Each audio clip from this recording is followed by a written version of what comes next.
ഇന്ന് നമ്മൾ പഠിക്കാൻ പോണത് ക്യൂബ് റൂട്ടാണ്. ക്യൂബ് റൂട്ട് എന്ന് വെച്ചാൽ ഒരേ നമ്പറിനെ 3 പ്രാവശ്യം മൾട്ടിപ്ലൈ ചെയ്താൽ കിട്ടുന്ന answer. Okay, for example 1 × 1 × 1 is 1, 2 × 2 × 2 is 8, 3 × 3 × 3 is 27. അപ്പോൾ ഇതിനാണ് നമ്മൾ ക്യൂബ് റൂട്ട് എന്ന് പറയാം. അപ്പോൾ ഇവിടെ ഞാൻ 1 to 10 വരെയുള്ള എല്ലാത്തിൻ്റെയും ക്യൂബ് റൂട്ട് എഴുതിയിട്ടുണ്ട്. ഓക്കെ, ഇനി നമുക്കൊരു നമ്പർ തന്നാൽ ആ നമ്പറിൻ്റെ ക്യൂബ് റൂട്ട് എങ്ങനെയാണ് നമ്മൾ കണ്ടുപിടിക്കുക എന്നുള്ളതാണ് ഞാൻ അതിൻ്റെ ട്രിക്കാണ് ഇവിടെ പറഞ്ഞുതരാൻ പോകുന്നത്. ഓക്കെ, ഒരു നമ്പർ ഞാനിവിടെ എഴുതാണ്. എക്സാമ്പിൾ 1 2 1 6 7. ഈ നമ്പറിൻ്റെ നമുക്ക് ക്യൂബ് റൂട്ട് കണ്ടുപിടിക്കണം. അപ്പോൾ ഈ ക്യൂബ് റൂട്ട് എങ്ങനെയാണ് കണ്ടുപിടിക്കുക? അതിന് വേണ്ടി എന്താ ചെയ്യേണ്ടതെന്ന് വെച്ചാൽ ഈ നമ്പറിനെ എത്ര വലിയ നമ്പറായാലും അതിലത്തെ ലാസ്റ്റിലത്തെ 3 നമ്പറിനെ നമ്മൾ കട്ട് ചെയ്യുക, അങ്ങനെ ഡിവൈഡ് ചെയ്യുക. ഈ 3 നമ്പറും പിന്നെ ഇവിടുത്തെ നമ്പർ വേറെയും, അങ്ങനെ രണ്ടെണ്ണാക്കി ഡിവൈഡ് ചെയ്യുക. ഓക്കെ, ഇനി എന്താ ചെയ്യേണ്ടതെന്ന് വെച്ചാൽ ഈ 12 നമ്പർ നമ്മൾ നോക്കുക. ഇവിടെ ഈ കൊടുത്ത നമ്പറിൽ ഏതിൻ്റെ ഇടയ്ക്കാണ് ഈ 12 വരുന്നത്? 12 വരുന്നത് 8 and 27ൻ്റെ ഇടയിലാണ് ഈ 12 നമ്പർ വരുന്നത് അല്ലേ? അപ്പോൾ ഈ 8 and 27ലെ ചെറിയ നമ്പർ ഏതാണ്? 8. അതിൻ്റെ ക്യൂബ് റൂട്ട് എന്താണ്? 2. അപ്പോൾ അതിവിടെ എഴുതുക 2. ഇനി അടുത്തത് എന്താണ്? ഇവിടെ 167ലെ ലാസ്റ്റ് നമ്പർ ഏതാണ്? 7. അപ്പോൾ ഈ 7 വരുന്നത് ഇവിടെ നോക്കിയാൽ 27ൻ്റെ ക്യൂബ് റൂട്ടാണ് 3. ഇവിടെ ലാസ്റ്റ് 7 ആണല്ലോ വന്നത്, വേറെ ഒരു നമ്പറിന് ഇവിടെ 7 ഇല്ല. അപ്പോൾ ഈ 27ലാണ് ഈ 7 വരുന്നത്, അതിൻ്റെ ക്യൂബ് റൂട്ട് എന്താണ്? 3. അതിവിടെ എഴുതി നമ്മൾ 3. ഇതാണ് നിങ്ങളുടെ ആൻസർ 23. എളുപ്പമല്ലേ? ഇനി വേറൊരു എക്സാമ്പിൾ ഞാൻ പറഞ്ഞുതരാം.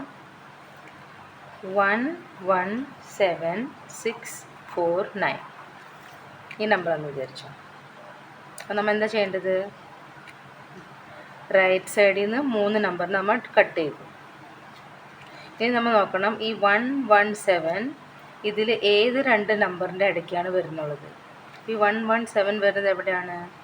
ഈ 64 and 125ൻ്റെ ഇടയ്ക്കാണ് 1 1 7 നമ്പർ വരുന്നത് അല്ലേ? 64ൻ്റെയും 125ൻ്റെയും ഇടയ്ക്കാണ് 1 1 7 വരുന്നത്. അപ്പോൾ ഈ 64ഉം 125ലും ചെറിയ നമ്പർ ഏതാണ്? 64. അതിൻ്റെ ക്യൂബ് റൂട്ട് എന്താണ്? 4. അപ്പോൾ ആ 4 ഇവിടെ എഴുതി. ഇനി അടുത്തത് നോക്കേണ്ടത് എന്താണ്? ഈ 3 നമ്പർ ഇട്ടതിൻ്റെ ലാസ്റ്റ് നമ്പർ ഏതാണ്? അത് 9 ആണ്. അപ്പോൾ ഇവിടെ നോക്കിയാൽ 9 എവിടെയാണ് വരുന്നുള്ളത്? 7 2 9. അതിൻ്റെ ക്യൂബ് റൂട്ട് എത്രയാണ്? 9. അപ്പോൾ അത് ഇവിടെ എഴുതി 9. അപ്പോൾ നമ്മുടെ ആൻസർ എത്രയാണ്? 49. എളുപ്പമല്ലേ?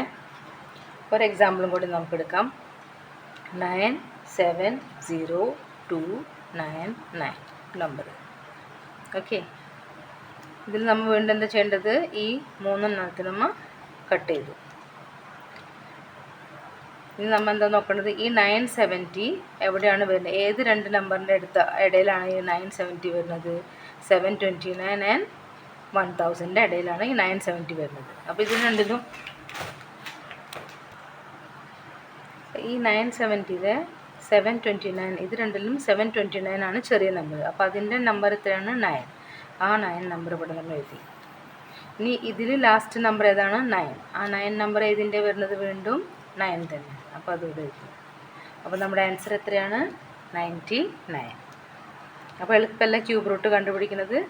ഇത് കുറച്ച് നമ്പർ ഇട്ട് നിങ്ങൾ പ്രാക്ടീസ് ചെയ്തോളൂ. വേണമെങ്കിൽ ഞാനിവിടെ കുറച്ച് നമ്പർ എഴുതി തരാം, അതൊന്ന് പ്രാക്ടീസ് ചെയ്താൽ മതി. 17576, അതേപോലെ 140608, അതേപോലെ 778688. ഇത് വെറുതെ എന്തെങ്കിലും നമ്പർ ഇട്ടിട്ട് ക്യൂബ് റൂട്ട് കാണുമെന്ന് പറഞ്ഞാൽ അത് കറക്റ്റ് ആവില്ല കേട്ടോ. ക്യൂബ് റൂട്ടിൻ്റെ നമ്പർ തന്നെ ആയിരിക്കണം, എന്നാലേ ക്യൂബ് റൂട്ട് കറക്റ്റായി വരുള്ളൂ. ഓക്കെ, അപ്പോൾ ഇതൊന്ന് പ്രാക്ടീസ് ചെയ്തോളൂ. അപ്പോൾ എളുപ്പമാണ് ക്യൂബ് റൂട്ട് കണ്ടുപിടിക്കാനായിട്ട്. ഇതൊക്കെ കോമ്പറ്റേറ്റീവ് എക്സാമിലൊക്കെ വരുന്നതാണ്. അതിനൊക്കെ കുറച്ച് സമയം നമുക്ക് തരുള്ളൂ. 10 സെക്കൻഡ്സ് 30 സെക്കൻഡ്സ് ഒക്കെ ഉണ്ടാവുള്ളൂ ആൻസർ കണ്ടുപിടിക്കാൻ. അപ്പോൾ അതിന് വേണ്ടിയിട്ടുള്ള നല്ല നല്ല ട്രിക്സാണ്. എല്ലാവരും ഷെയർ ചെയ്യുക, നമ്മുടെ ഫ്രണ്ട്സിനും ആർക്കെങ്കിലുമൊക്കെ ആവശ്യങ്ങളൊക്കെ ഷെയർ ചെയ്യുക, ആർക്കെങ്കിലുമൊക്കെ ഉപകാരപ്പെടട്ടെ. Okay, thank you so much.